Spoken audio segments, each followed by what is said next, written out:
Bien, amigos, continuamos. Estamos en el taller de plataformas digitales. Estamos en el segundo video de la clase 1. Recuerden que cada clase tiene 3 videos de 1 hora y estamos en el segundo.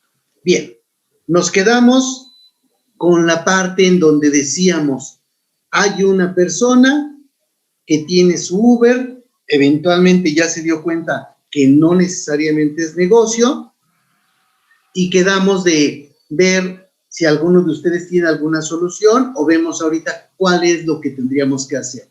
Oye, ¿por qué no lo solucionas? Ajá. Tenemos un optimismo irracional. Como Yuri decía, siempre vendrán tiempos mejores, que ahorita Yuri también con lo del apagón está de moda, pero bueno, en el caso de Yuri, siempre vendrán tiempos mejores. Es un optimismo irracional porque eventualmente vamos a suponer que regresemos a los 40,000 pesos. Oye, estamos teniendo un tema en el que solo estamos ganando 2,947 pesos, y si yo fuese también el chofer, entonces estaría ganando esos 2,000 más este ingreso de chofer de 7,000, pudiera tener un ingreso del orden de 10,000 pesos para mí. O sea, puede ser que no esté tan mal ahí, pero en este caso del B, cuando son 30,000 pesos de ingresos, aquí no tengo utilidad, pero sí tengo el ingreso que tendría como chofer de 5,250. Siempre tenemos que revisar cuáles son los costos ocultos, amigas, amigos. O sea, siempre tenemos que encontrar eso. Oye, es que no me cuesta el chofer. ¿Por qué? Yo soy el mismo que maneja. No manches, no lo estás haciendo gratis. Por lo menos debieras registrar los costos. Cuéntame, Luis Enrique, ¿qué comentarios tenemos? Bueno, ahorita de preguntas tenemos a Angélica Torres, que dice: Didi exige que sus choferes estén dados de alta en el SAT, pero no proporciona factura al usuario.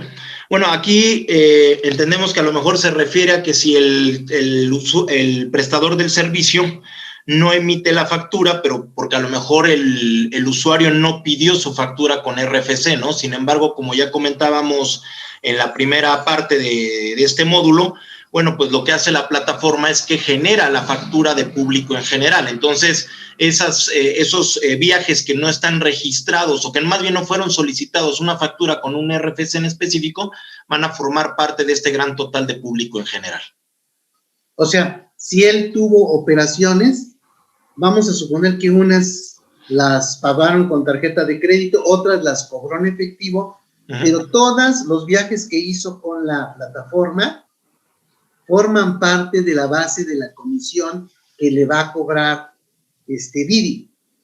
Y si alguien le pide un CFDI a Didi para poder hacer deducible el gasto, Didi lo que tendría que hacer es sacar ese CFDI con el sello del conductor. Es correcto. Sí, el que esté ahí, conductor, dueño, lo que sea, quien esté ahí. De forma tal que lo que saque como CFDI a nombre de una persona lo va a disminuir del de operaciones con el público en general. Sí, de tal manera que, bueno, pues al final, vamos, o sea, no es que no se esté facturando, digamos, pensando a lo mejor haciéndolo a un nombre de un RFC en específico, pero sí va a formar parte de ese gran total que no está identificado con un RFC y lo va a estar elaborando la plataforma digital al tener esos registros. Bien, sí. La siguiente pregunta es del contador Joel Miranda Ordóñez.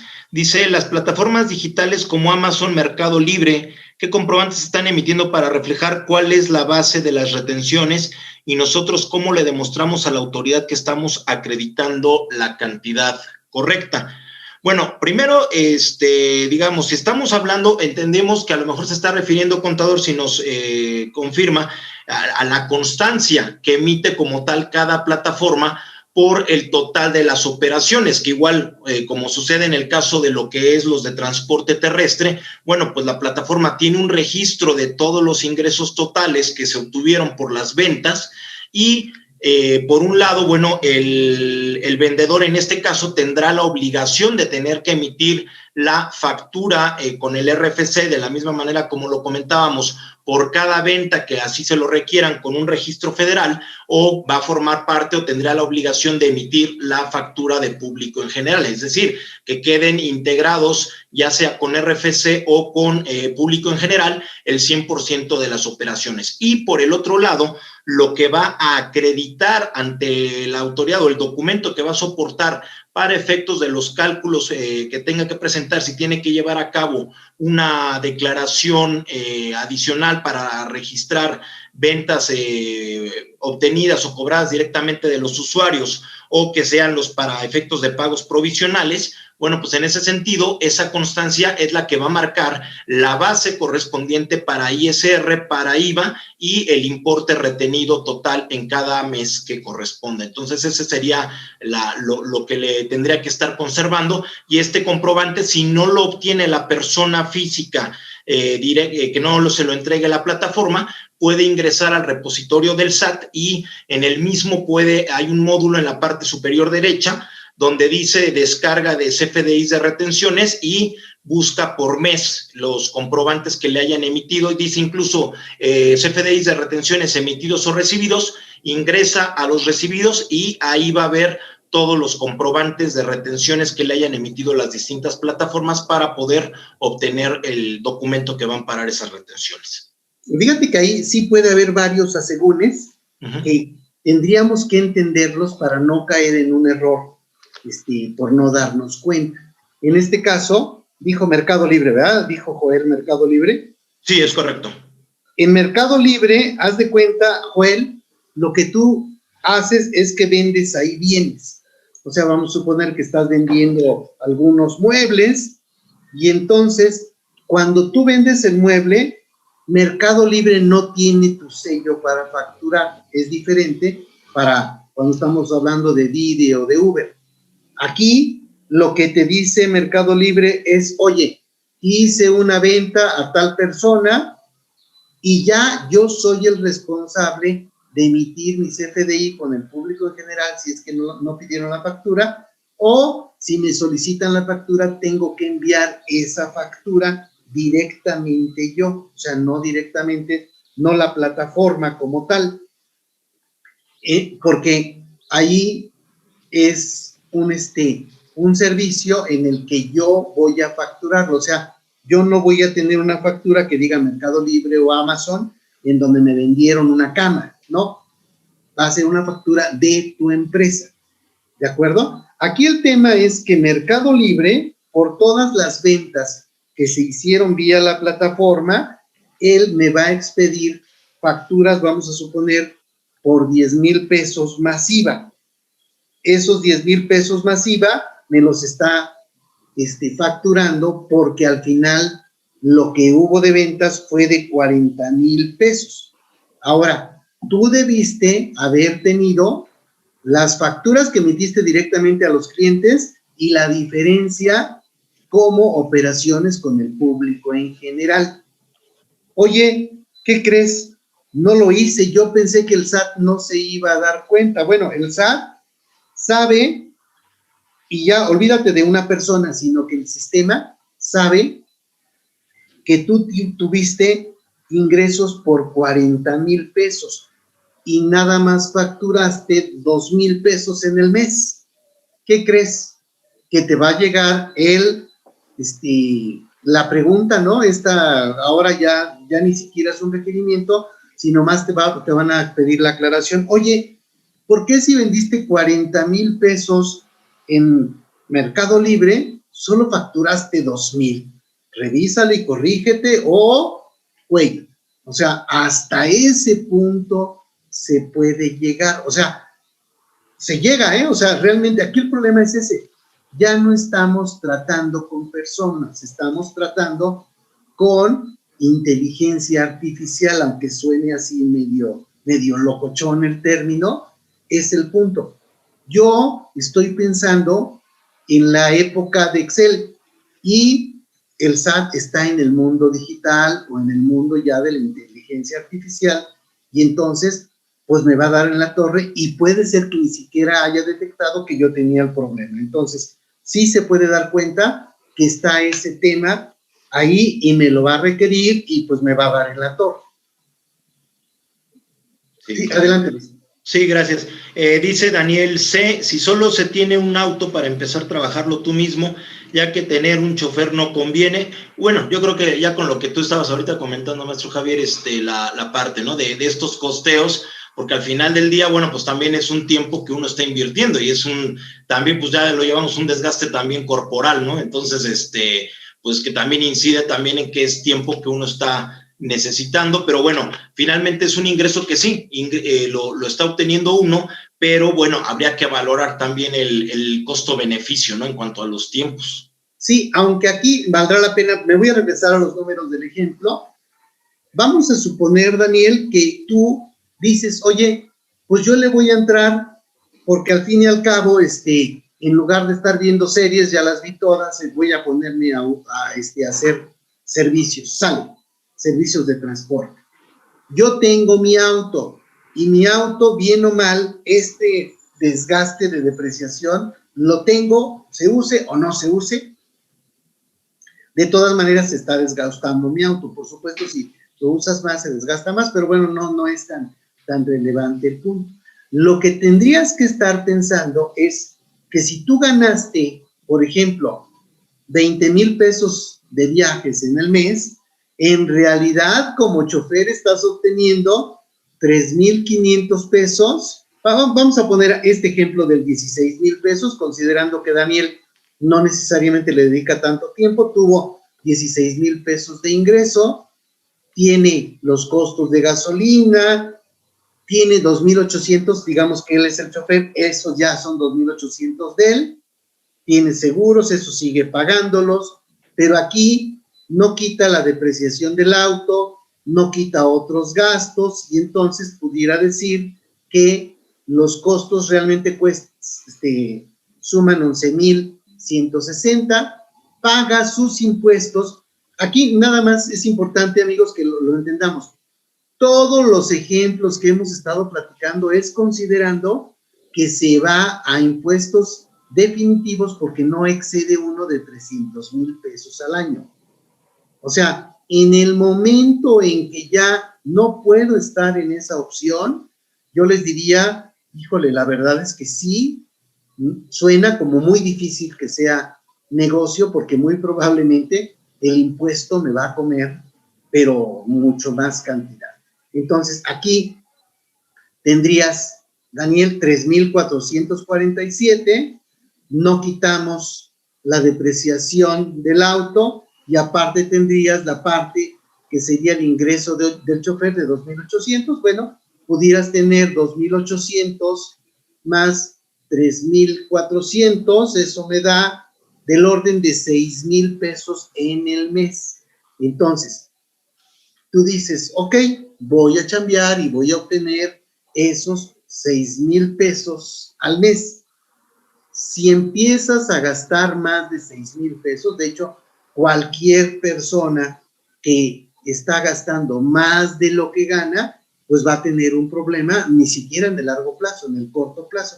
Tendrás que saber que el carro te está dejando del orden de 6,000 pesos para ti y sin considerar, sin quitar la parte del costo del auto, ¿no? O sea, eso sería importante. O sea, hacer números es muy, muy importante. Cuando alguien habla del concepto plan de negocios, es eso.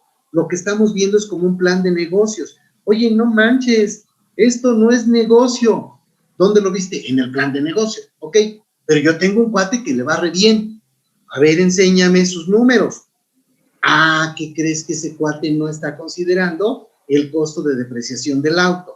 Ese cuate no está considerando este gasto y este gasto y este gasto, y tú dices, no, pues valiente negocio el que tiene. O sea, realmente, sí, realmente lo que está haciendo es que se está gastando su inversión y que no la está recuperando, que por ahí iría el tema. Bien, luego. Comenta Rosa Esparza sobre la pregunta que hizo el contador Joel. Dice, Mercado Libre sí emite una constancia de retención y en ese mismo apartado te da un reporte de Excel en el que te integra todas las operaciones que la integran. Sí, efectivamente, en ese sentido, bueno, normalmente las plataformas dan, digamos, reportes más integrados, más detallados. Decíamos, bueno, si eventualmente a lo mejor la persona no sabe cómo, de dónde obtenerlo o no lo encuentra, bueno, está como posibilidad para poder amparar las retenciones la que está en el repositorio del SAT, ¿no? Sin embargo, siempre será mucho mejor la que se obtenga directamente de la plataforma porque la del SAT es muy general, no ofrece tanto detalle, ni siquiera tampoco la impresión o la versión impresa en PDF, ¿no? Entonces, siempre ayudará, porque además una cuestión, contador Joel, pues creo que esto también redundaría en beneficio de lo que comentaba el maestro Javier, ¿no? En el sentido de que yo puedo identificar cuál de ese 100%, qué tanto ya se facturó con registro federal y cuánto es lo que voy a tener que elaborar la factura de público en general, ¿no? Entonces, con esto me evito estas problemáticas de corto plazo de que pueda tener estas solicitudes de aclaración por parte del SAT. Sí, vale la pena revisar aquí, ¿cómo se llama? Izquierda-derecha, ¿no? Digamos, de un lado está lo que yo tengo de gasto, costo, ¿no? De lo que me cuesta la plataforma digital. Vamos a suponer que la plataforma me manda un Excel donde me dice, oye, vendiste por la plataforma 40,000 pesos. Por lo tanto, yo te estoy cobrando 10,000 pesos ya con IVA y te voy a mandar un CFDI en el que te pongo el IVA desglosado. Ok, para mí ese IVA es un IVA acreditable dentro de mi actividad empresarial, aunque el CFDI no cumple todos los requisitos. O sea, hay requisitos que no necesita considerarlos este CFDI de la plataforma digital, pero sí es acreditable para mí el IVA. Entonces, oye, pues tuviste un gasto de 10,000 pesos que incluye IVA, sí necesito el comprobante para mandarlo a un costo y aparte acreditar el IVA. Eso es por un lado. Ahora, ese CFDI que me dio, en este caso Mercado Libre, le llega al SAT. Y el SAT no lo está viendo como Mercado Libre, sino que dice, a ver, Rosa, este comprobante me está diciendo que Joel obtuvo ingresos por 40,000. Crúzame la información contra los FDIs expedidos que tiene Joel. Joel solo tiene 2,000 pesos de CFDI expedidos en el mes y entonces le dicen, oye, no te hagas, te faltaron 38,000 porque ya me dijo Mercado Libre que tuviste ventas por 40,000. O sea, dicho así de manera muy coloquial, es la idea. O sea, ya valimos. O sea, todo lo que hagamos por plataformas digitales, si alguien se quiere hacer como que la Virgen le habla, la neta es que está teniendo un problema o una contingencia fiscal que es muy alta. En cualquier momento va a tener un tema con esa, en algún momento le va a revertir esa broma. Sí, es correcto. Sí, digamos que serían eso, porque ya los otros dos comentarios, tanto del propio contador Joel como de la contadora Rosa, pues van en este mismo sentido, ¿no? Entonces okay, es lo que tenemos hasta ahorita. Muy bien. Ahora, decíamos aquí, oye, no me da para pagar el auto. Oye, ¿por qué no lo solucionas? ¿Por qué no solucionas tu problema? Aquí decíamos, oye, pudiera ser que tenemos un optimismo irracional, tengo 4 autos, tengo contrato a choferes y nomás no veo en dónde me queda dónde queda el dinero. Oye, no inventes. Imagínate cómo es controlar a personas que tienen tu auto. O sea, no sé, estamos hablando de muchísimas broncas, los autos pueden chocar, se los pueden robar, o sea, es un trabajo bastante arduo y tendrás que revisar cuánto estás ganando. Si resulta que no estás ganando, pues lo ideal sería que buscaras cómo terminar con ese negocio. Aquí el problema es que como personas estamos con este optimismo irracional sin decidir solucionar las cosas. Oye, ¿qué va a decir mi vieja que soy re güey? No, ya lo dice de todas maneras, o sea, no te preocupes, o sea, ella ya se dio cuenta. O sea, tenemos que sentarnos a hacer números, tenemos que saber qué es lo que está funcionando y qué no está funcionando. No, pero a mí sí me gusta seguir chambeando en eso, aunque no gane. Ah, bueno, esa es otra cosa. Entonces, pero que te quede muy claro que no necesariamente tienes un negocio, tienes un hobby, o no sé cómo le llamaríamos, pero no necesariamente es un negocio. En el caso de este ejemplo, no querría decir que las cosas siempre son así, pero aquí, si se dan cuenta, los números no está fácil que nos den, aun y cuando pudiera ser que alguien decida que, ok, si yo gano 2,947 y el chofer se está llevando una lana y tengo 10, pues ya son una utilidad de 30,000 y puede haber economías de escala, etcétera, pero debieran ser números fríos, o sea, no nos permitamos decidir con un optimismo nada más como tal. Necesitamos decidir con números. Ajá. Déjenme nada más les platico algo. Esto no necesariamente lo ve un contador. Desafortunadamente, como contadores, somos expertos en acumulable y en deducible, pero no nos fijamos en el pinche negocio, o sea, estamos jodidos. No vemos si es negocio o no es negocio.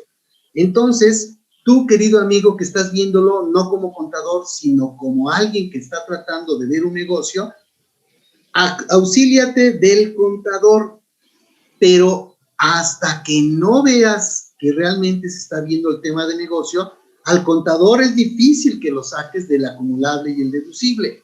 O sea, oye, este gasto es no deducible.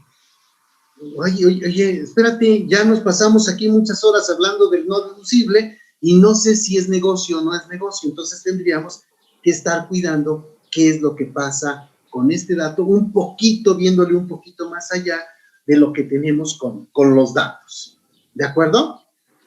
Muy bien, voy a regresarme a la presentación. Recuerden que esto vamos a estarlo viendo constantemente, nuevamente una vez que tengamos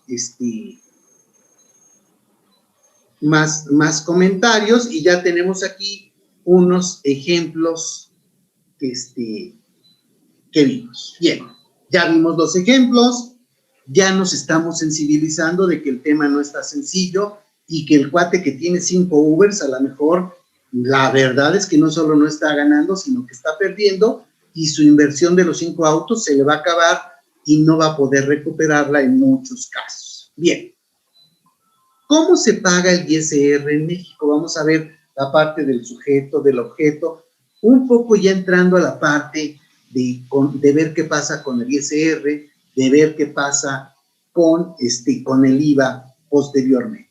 Bien, les platico este cuadrito así de manera muy, muy general. Para el impuesto sobre la renta, el objeto son los ingresos. Punto. Si eres una persona física o moral residente en México, puede ser que seas francés, pero que seas residente en México para efectos fiscales, entonces vas a tener que acumular todos tus ingresos, los que tuviste en México y en el extranjero, los vas a meter en tu declaración anual. Si eres una persona física o moral con establecimiento permanente, vas a tener que meter los ingresos, pero solo de ese establecimiento permanente. Imagínate que eres una persona moral extranjera que tiene establecimientos en 30 países, pues no vas a acumular lo de los 30 países, sino solo lo del país que está en México. Si fueras de los de arriba, tendrías que acumular lo de los 30 países y acreditarías lo que pagaste en cada uno de los países del extranjero. Si eres una persona física o una persona moral sin establecimiento permanente, entonces se supone que tienes una fuente de riqueza en el país. Hay una retención de ISR definitiva. O sea, también pagas ISR. Las plataformas digitales de residentes en el extranjero sin establecimiento permanente tienen ingresos en el IMBA, en el limbo. En el IMBA no es el Instituto Mexicano de Bellas Artes, no, en el limbo, o sea, están etéreos, o sea, se están haciendo güeyes por todos lados. No pagan ISR por fuentes de riqueza en territorio nacional, solo pagan el IVA, porque en realidad el IVA ni siquiera lo pagan, digamos que solo administran el IVA y retienen y enteran las retenciones. Entonces, estas plataformas digitales no tienen problema, no están pagando impuestos, o sea, punto. Simplemente se dan de alta, cobran IVA, lo enteran, pero no es algo que a ellos les cueste, o sea, simplemente el IVA que están enterando es lo que tú pagaste al momento de tener la operación. El ISR o el IVA que están enterando es lo que te retuvieron a ti, no les afecta en los resultados a esta plataforma digital. Nada más les comento aquí que la ley del ISR de México dice que las deducciones son una opción. Oye, si cumples con los 1000 requisitos para poder hacer deducible, adelante. Pero si no quieres, no hagas deducciones, ¿eh? O sea, sin problema. Ajá. ¿Qué opinas de este cuadrito, Luis Enrique? Bueno, yo creo que en esta parte sí deja muy claro, sobre todo el beneficio que les está dejando a estas plataformas a nivel internacional, lo que platicábamos al inicio, porque pues el ingreso se lo llevan libre de polvo y paja, y luego pues ellos en sus planeaciones que han hecho a gran escala en este sentido, bueno, pues se llevan sus domicilios fiscales a paraísos fiscales, ¿no? Entonces, donde pagan pues lo mínimo o no pagan absolutamente nada de impuesto, ¿no? Entonces, en este aspecto ellos son los grandes ganadores de esta bolsa a nivel mundial, y que realmente lo que está sucediendo en este momento, por lo menos a nivel México y quizá en otros países, pues lo que se hacen es que se vuelven administradores coadyuvantes del fisco de ese país para cobrarle el impuesto a quienes están prestando los servicios. En realidad son a los que están acuchillando como tal desde el punto de vista fiscal. O sea, son los que a quienes sí los tienen cautivos, como ya comentábamos hace rato.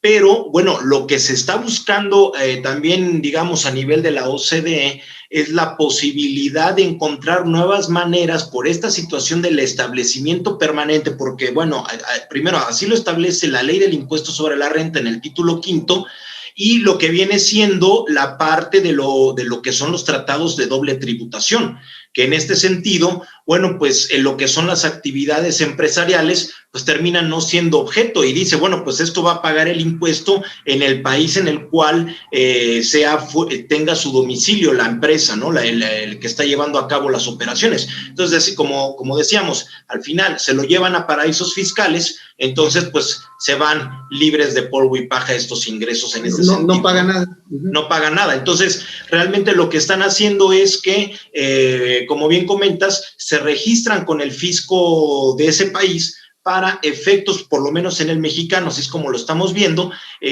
Lo que hacen es simplemente administrar todas las operaciones que se llevan a cabo a través de las diversas personas físicas y morales, y en el caso de las físicas, bueno, pues lo que está haciendo es que le ayudan a cobrar este impuesto, y se vuelve también pues una cuestión de un Big Brother que permite al SAT poder establecer si se está pagando correctamente el impuesto, o en el caso de las personas morales también, ¿no? Pues identificar las posibles diferencias y llegar a este punto que tú comentabas de las revisiones electrónicas. Ya nada más se van sobre esos puntos en específico, ya no con base en lo que les dan las bases de datos, los sistemas, ya pueden ir a atacar puntos en particular. Entonces, pues definitivamente sí está siendo un esquema que le está ayudando muchísimo al SAT para poder lograr la recaudación y evitar la evasión de digamos, prácticamente ya un 100%, ¿no? Sí, o sea, los que pagamos impuestos somos nosotros, pero las plataformas digitales que son residentes en el extranjero sin establecimiento permanente siguen sin pagar impuestos, o sea, es correcto. No tienen problema. Aquí lo que ellas dicen, oye, espérate, o sea, yo no estoy haciendo nada en tu país, yo estoy en el limbo, o sea, yo trabajo en la estratosfera, o sea, me vale gorro, no estoy en tu país, no tengo fuente de riqueza ahí. Entonces, hasta ese momento es un problema de nivel mundial del e-commerce, por ahí tenemos la bronca. Bien, veamos, entonces, ya tenemos aquí personas físicas o personas morales residentes en México que tendrán que pagar con todos sus ingresos. Decimos que en la ley del impuesto sobre la renta hay un título cuarto que son las personas físicas, que son actividades empresariales. Y ahí tenemos secciones. ¿Qué onda con estas secciones, Luis Enrique? Bueno, tenemos las que ya conocíamos, el llamado régimen general de ley, que son las actividades empresariales y servicios profesionales. La segunda, que es el famoso RIF, el régimen de incorporación fiscal, que sabemos entró en vigor desde 2014, y la adición de esta sección tercera, que entró en vigor el 1 de junio del año pasado.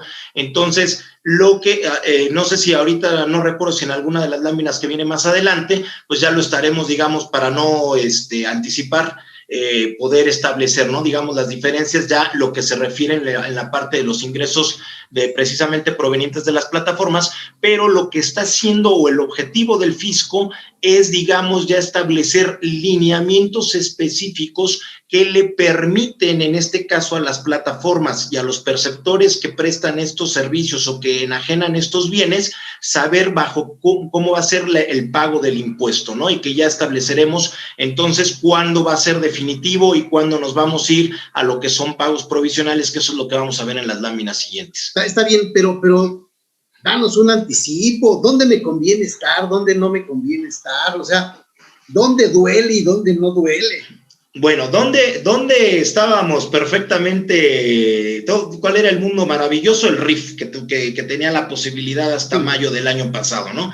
Por la cuestión que sabemos de que esto nos permitía tener esta reducción del impuesto sobre la renta, que se va incrementando en un 10%. Entonces, en los primeros años, los 4 o 5 primeros años, pues la verdad se ve precioso, ¿no? Que realmente se paga solamente un 10, 20, 40, 50% del impuesto, e incluso con las operaciones de público en general en materia del IVA, también, si no se rebasan los 300,000 pesos, con lo que establece ahí el artículo 23 de la Ley de Ingresos de la Federación, da la posibilidad incluso de que no solamente no se aplique la reducción que aplique en impuesto sobre la renta, sino que la reducción puede ser hasta del 100%. Aun cuando vayan transcurriendo los 2, 3, 4, 5 años, ¿no? Cuando son las operaciones de público en general. Y además de que se paga a una tasa mucho menor en impuestos sobre la renta, en IVA, perdón, por esas operaciones de público en general. Y bueno, por el lado de lo que viene siendo ya lo que tenemos a partir de junio, ya la ley establece de manera muy clara lo que tú tienes por plataformas digitales, 1 de junio de 2020, ya no lo puedes tener en RIF. Te tienes que salir de ahí y automáticamente vas a pasar a esta nueva sección tercera. Entonces, eventualmente, lo que sucede es, si no rebasas de 300,000 pesos de ingresos en el año anterior, entonces, mientras se dé esta situación, que estés dentro de este monto que estamos señalando, entonces lo que va a suceder es que el impuesto sobre la renta, y en correlación con lo que establece la ley del IVA, se va a pagar el impuesto solamente vía la retención, y que lo que me retenga la plataforma queda como pago definitivo. No tengo que hacer mayor movimiento. Digo, quizá habrá cuestiones o pequeños detalles, algunos aspectos que cuidar, pero desde el punto de vista del pago del impuesto, la plataforma me retiene y ya no tengo que hacer mayor cuestión, salvo cuando eventualmente se obtengan ingresos directamente o los cobros los obtenga directamente de los usuarios, como es el caso muy común que se da precisamente en lo del transporte terrestre de personas. O sea, yo contrato el Uber, contrato el Didi, el Cabify, me da la posibilidad en algunas de estas plataformas, dice, ¿cómo vas a pagar? ¿Con la tarjeta de crédito o de débito, o tú le pagas de manera directa al chofer? En este sentido, entonces, si yo le voy a pagar o decido pagarle directamente, yo entregarle el billetes y monedas al chofer, Entonces, lo que va a suceder es que me va a decir la plataforma, lo que me establece la ley del impuesto sobre la renta y la del IVA, es que dice, ok, vas a presentarme, mientras no rebases de los 300,000 pesos, me vas a seguir en pagos definitivos, en lugar de establecer o de determinar esos ingresos sobre ingresos menos deducciones de aplicar una tarifa, vas a aplicar en el caso del transporte terrestre de personas igual el 2.1% a los ingresos que te pagaron directamente los usuarios y vas a pagar el IVA a la tasa del 8%. En ese sentido, también lo que establece la ley es que entonces, a cambio de estar en este régimen de pagos definitivos, no me va a dar la oportunidad ni de deducir los gastos y costos que tenga, ni de acreditar el IVA que me trasladen por estas operaciones o estos gastos y costos. Si eventualmente rebaso los 300,000. A ver, en el RIF me valen las deducciones y los 10,000 requisitos que tenemos para poder deducir. Sí, de alguna, sí. Ahora, en los ingresos por plataformas digitales, hasta 300,000 pesos, también me valen gorro las deducciones. O sea, los requisitos de las deducciones y la carabina de Ambrosio me valen gorro. Entonces, yo debo lograr o estar en RIF o estar en ingresos por plataformas digitales, pero hasta 300,000 pesos tomando esa opción. Donde trataré de no estar es en el régimen general de ley o en las plataformas tecnológicas con más de 300,000 pesos. O sea, esos dos son veneno puro.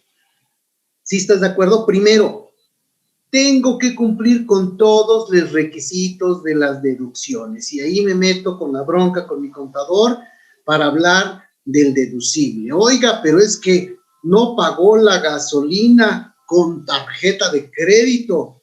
Pues sí, pero la pagué en efectivo. Pues son 100 pesos, me vale gorro, no es deducible.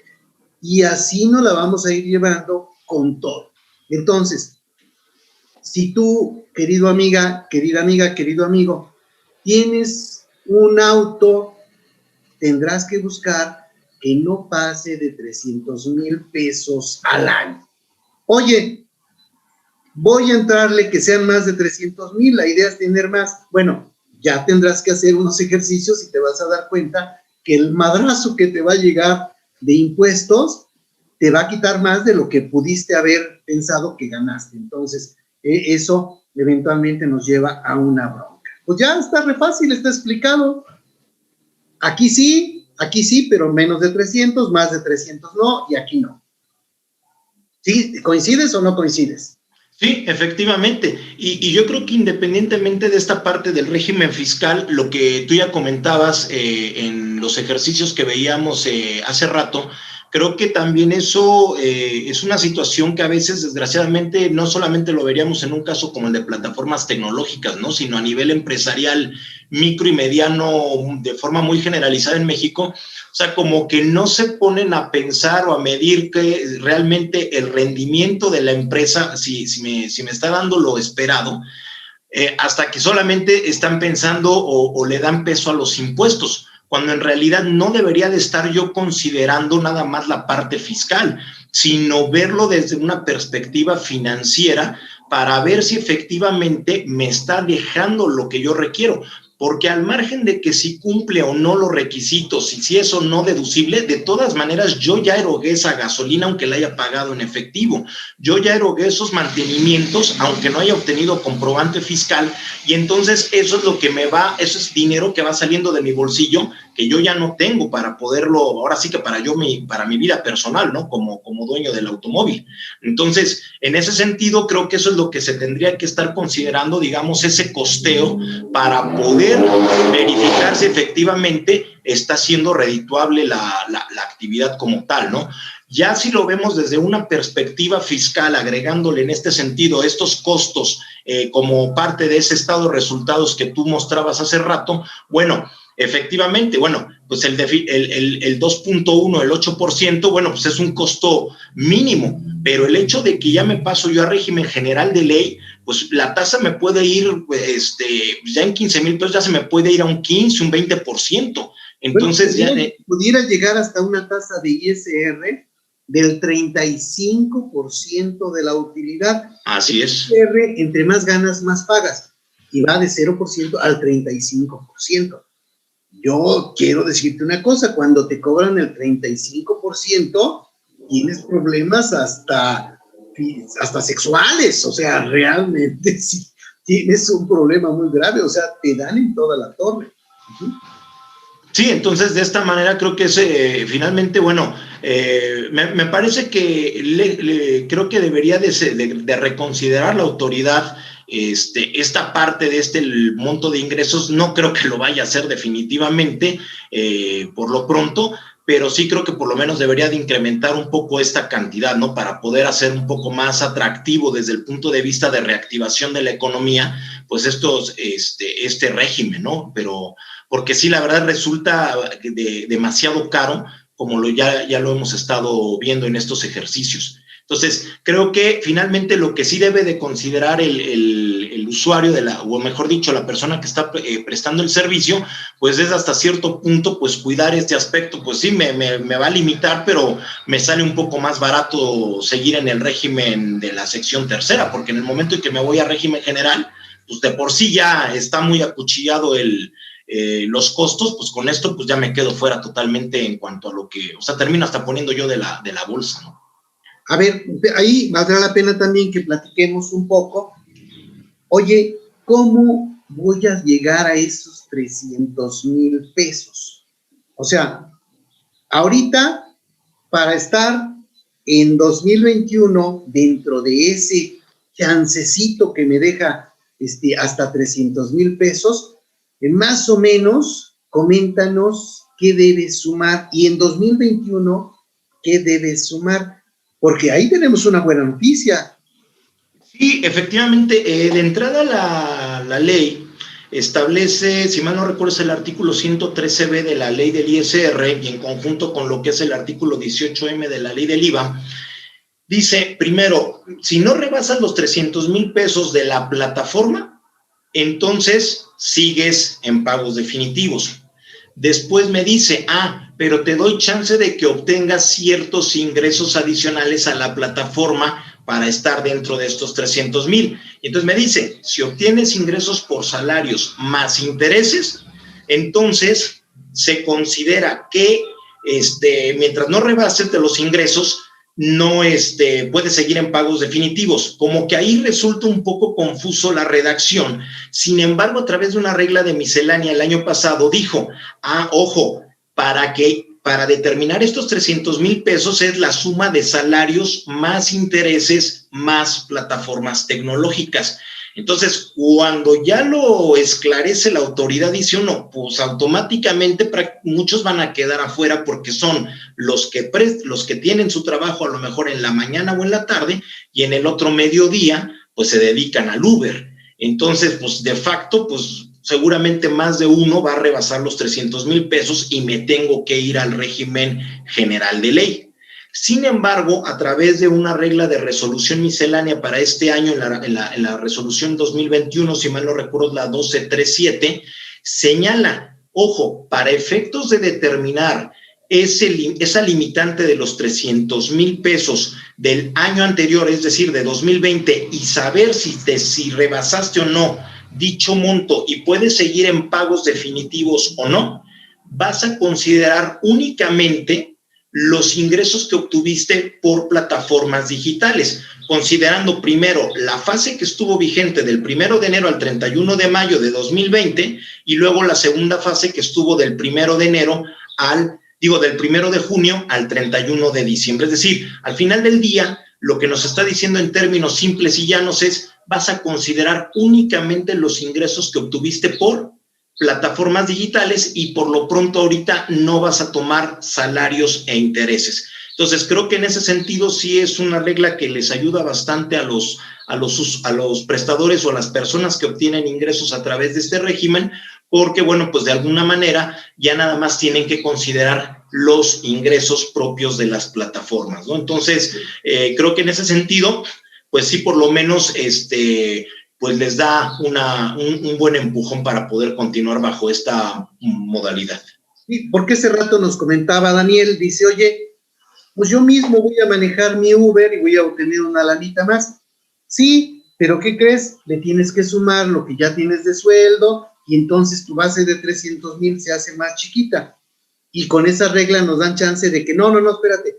Puedes tener sueldos y aparte ingresos por plataformas tecnológicas con el tope de los 300,000.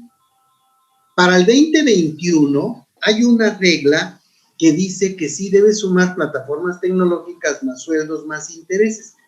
Pero en la primera modificación de la resolución miscelánea, que esta ya se publicó hoy sacaron, digamos que la segunda versión de esta primera modificación de la resolución miscelánea y cancelan esa regla.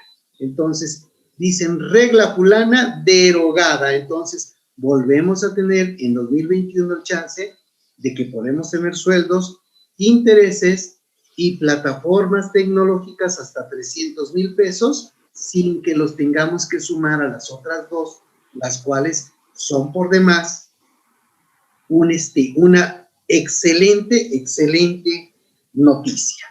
Sí, porque ¿verdad?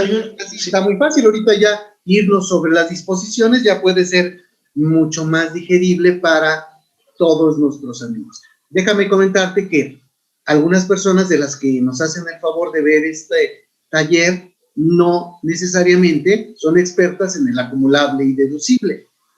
Y los que son expertos en el acumulable y deducible, pues los estamos obligando a que se metan también a ver un poco el tema de el negocio.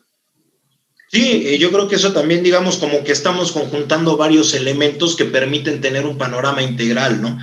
Incluso yo diría para los que no son, como dices, expertos en el acumulable y el deducible, sí nada más señalar esta cuestión de que, digamos, para que también lo tengan en cuenta para la situación de el pago de los impuestos, la parte correspondiente a que si se opta por las retenciones o se tiene la posibilidad de estar en retenciones definitivas, se ejerce esta opción por 5 años. Pero sí es importante tomar en cuenta precisamente para quienes se dedican a esto y que no son expertos en impuestos, que hacerles énfasis en que eventualmente si se rebasan los 300,000 pesos, por ejemplo, vamos a suponer que voy teniendo a lo mejor en algún momento dado del año, en el mes de agosto ya llegué a los 315,000 pesos, voy a terminar el año con retenciones definitivas, es decir, hasta diciembre me seguirá la plataforma haciendo la retención y yo seguiré teniendo de agosto hasta diciembre todos mis pagos de manera definitiva. Ahora bien, para el siguiente año, que pudiera ser eventualmente 2022, ya no van a poder, esas retenciones ya no se consideran definitivas, paso a régimen general de ley, voy a tener que hacer pagos provisionales, ingresos menos deducciones, aplico tarifa y acredito esas retenciones que me hace la plataforma. Como bien comentabas, va a salir ya mucho más caro.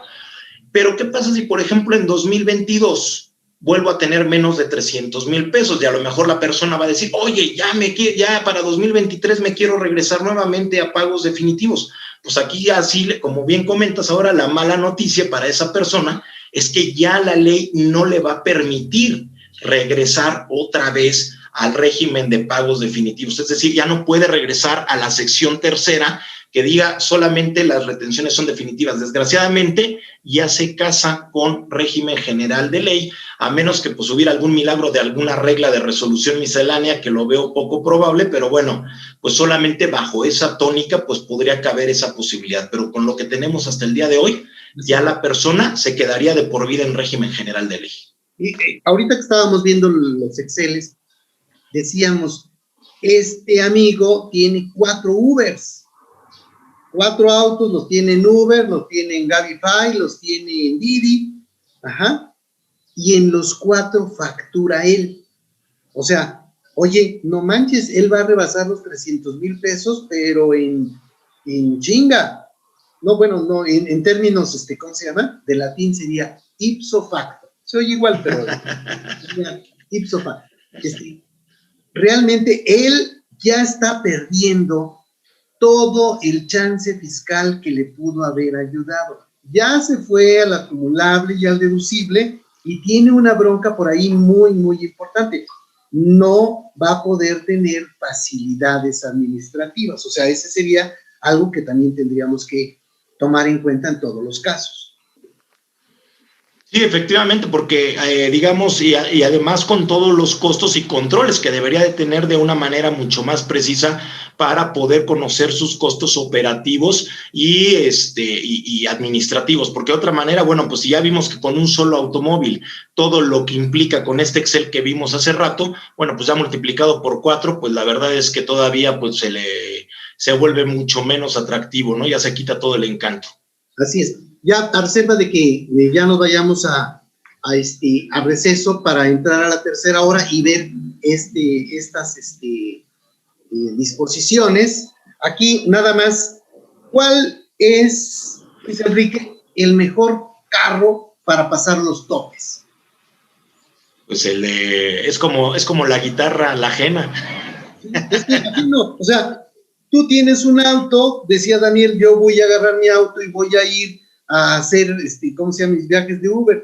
Mira, Daniel, vas a agarrar el tope de ladito, ¿verdad? Despacito, que caiga suavecito, pero en cuanto tengas un chofer, es probable que si encuentres un chofer que sea más o menos correcto, pero eventualmente va a haber otro que pase los topes de manera bastante rapidita, por decirlo de alguna forma. Entonces, aquí, independientemente de que ahorita veamos los detalles, entonces, régimen general de ley, no, ese es toda una broma.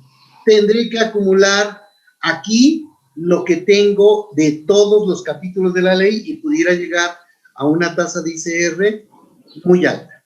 Si estoy en RIF, ese es muy buen chance. Oye, pero cada vez tienes menos reducción del impuesto. Bueno, pues entonces ya me doy de baja y ahora doy de baja ahora doy de alta en RIF a mi esposa, a mi hija, si no, una esposa nueva, con tal de tener aspectos fiscales que me favorezcan, ¿no?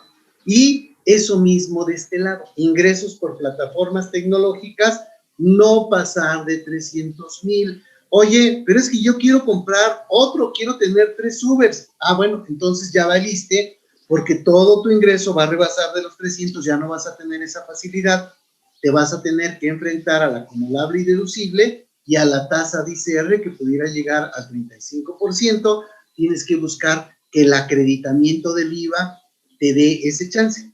En este caso, hasta los 300,000 pesos, tú tienes una retención de IVA del 8% y te dicen, es definitiva, quiere decir que están presumiendo que tú gastas el 8% de IVA en lo que pagas de gasolina, en lo que pagas de mantenimiento, etcétera, y dice el fisco, está bien, yo con eso ya no tengo problema, pero estando en el otro cacho, vas a tener que entrarle a cumplir todos los requisitos y muchos son realmente imposibles.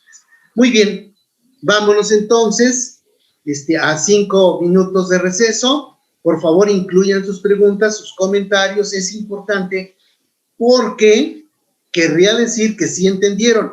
Oye, entonces lo que dijiste fue esto y esto. Sí, está bien. Nos vemos a las 6:05.